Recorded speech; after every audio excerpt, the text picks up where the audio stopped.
Cleaning and cleaning materials. Cleaning is the most important and primary aspect of housekeeping. Cleaning involves sweeping floors, dusting furniture and other surfaces, mopping or washing floors, polishing surfaces, articles and accessories.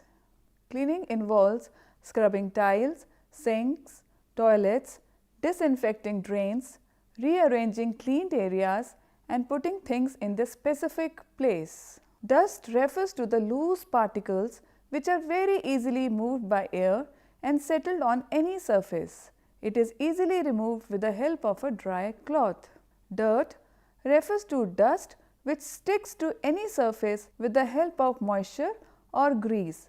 It is more difficult to remove and is done with a detergent or any other cleaning agent.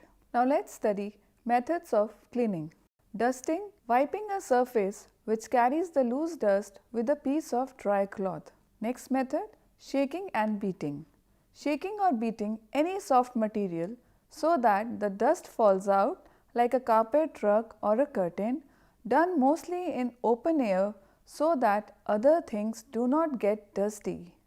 Sweeping, when a broom or a brush is used to carry the dust laterally along the room.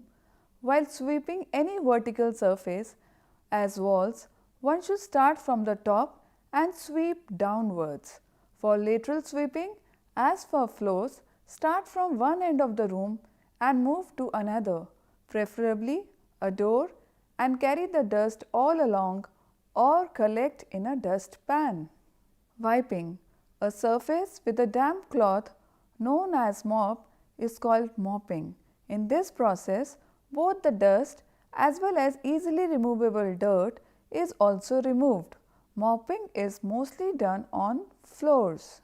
When mopping alone is not sufficient to remove dirt, then such surfaces are scrubbed with the help of a yard, bamboo broom along with plenty of water to loosen the dirt, and which is finally carried off by water. Polishing, when some reagent polish is rubbed on a surface to bring out the shine. Similarly, many other articles, decorative items made of brass, wood, marble, etc. may be polished.